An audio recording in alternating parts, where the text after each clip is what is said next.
Hi, my name is JP, and I'm here to talk about the biggest threat to our democracy, being political parties. I believe there are three core reasons that show political parties must be abolished in the United States. First one being that political parties promote an adversarial relationship between each other. They decrease diversity of thought in media, and they limit voter participation by registered independents. So we're all aware of what political parties are. You have the Democrats, you got the Republicans, and you have third parties like the Libertarian and the Green. But we all know that those ones aren't really going to rise up anytime soon. We work on a two-party system with the Democrats and the Republicans being the most powerful. In fact, the most famous example of a third party being elected to Congress was just one time, which was Justin Amash. And he was only elected because he was a Republican and then switched midway through to Libertarian. What I'm trying to say is third parties are extremely rare. They never get elected to Congress. They do have municipality, local seats, but very rarely do they have an actual federal seat. Political parties started off, they're as old as our democracy is. They started off in 1776 with the two parties being the Federalists and the Democratic Republicans. George Washington was one of the most famous critics of political parties. A few framers of the Constitution, including him, were also skeptical of this, but most were in favor of it. We're all aware of what political violence is. You have the ICE raids, you have protesters being shot in the streets, you have the insurrections on January 6th, you have JFK, you have Charlie Kirk assassinations, you have Donald Trump's attempted assassinations. We're all aware that political violence is a bad thing for America. In my opinion, political parties cause a lot of this violence.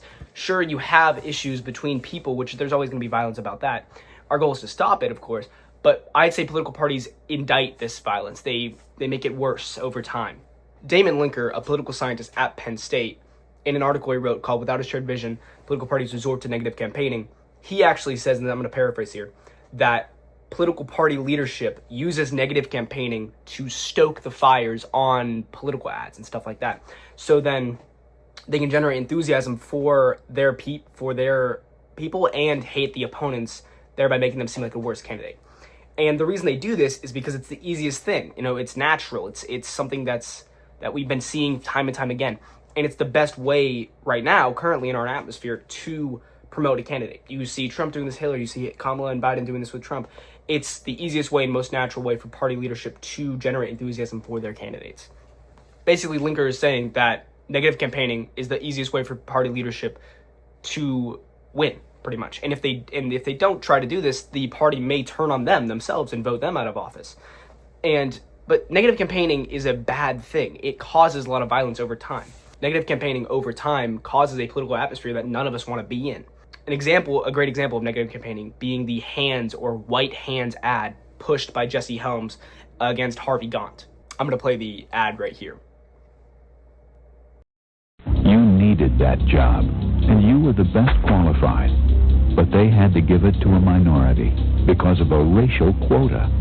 Is that really fair? Harvey Gantt says it is. Gantt supports Ted Kennedy's racial quota law that makes the color of your skin more important than your qualifications.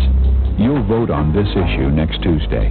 For racial quotas, Harvey Gantt. Against racial quotas, Jesse Helms. Campaign tactics like this aren't isolated incidents. Most political ads these days are leaning towards hating the other opponent and barely talking about what the actual person's going to do or show evidence for what they're going to do and show evidence for what they've done already that will show that they will stick to their promises. Barely any political ads ever mention that. They only mention how bad the other guy is. Ads like this are a trend that shows us that negative campaigning leads to incivility.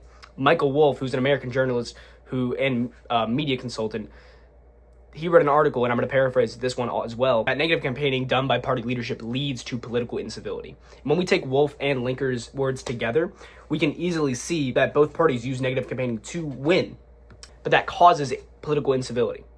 The largest example of this, which we all know, being the January 6th riot in 2021.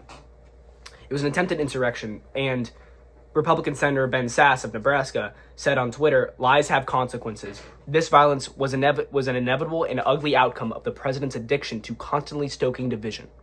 Without a huge shift in the political landscape, political parties will tear our democracy apart. Political parties also decrease diversity of thought in media. I was recently researching how Fox News and CNN took the reports of the 2020 election being fraudulent, and CNN just trashed on Trump, which is what we would have expected from CNN. They just trashed on Trump, said everything that he said was false, and never answered any questions. Fox News, on the other end, never mentioned how the evidence could be shown as false. They only mentioned Trump's claims and what the judges were doing to said claims. But this clearly shows how neither of them were trying to stay unbiased. They both showed their side of the viewpoints, and they both gave their opinions on Trump's claims, never actually showing us any evidence towards both sides. Having such a biased media decreases diversity of thought in the population because they're only seeing what they want to see. Democrats are only seeing Democratic news, Republicans are only seeing Republican news, and they're being caught in echo chambers that are constantly stoking division between the political parties, encouraging them to disagree with each other and not compromise. My final and most strong reason is being that political parties limit voter participation by registered independents. Chad Peace, who was a legal strategist for the independent voter product, said that in an age where 43% of Americans consider themselves politically independent of the two major parties, the twisted state-sanctioned closed primary election process prevalent in the majority of the U.S. elections frequently leads to election results that are patently wrapped. So he's saying that almost all elections in the United States are warped because of the inability of independents to vote in most primaries.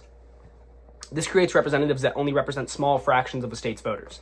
A huge example of this being Ted Cruz, who was elected in 2012 to the Senate, where he was elected by less than 4% of the electorate in his primaries. Hillary Clinton, in her primaries for 2006, was re-elected to the Senate, where she represented less than 5% of New York's total vote. Would these candidates probably have won anyway? Yes. But it just goes to show that majority of these primaries are showing very, very little people, whereas other people could have been more favored by Democrats or Republicans on the other side and would have won the primaries if they were open. Here's an example of some potential issues with primaries.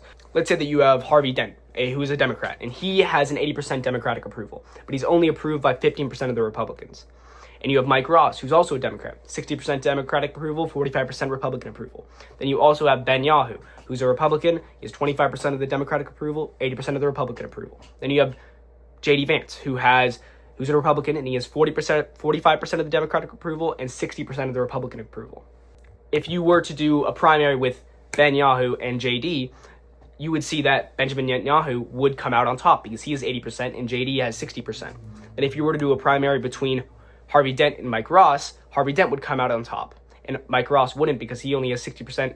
Harvey Dent has 80%. So then whenever these two are, so then the winner from the primaries goes up in a head-to-head election, Harvey Dent and Benjamin Netanyahu.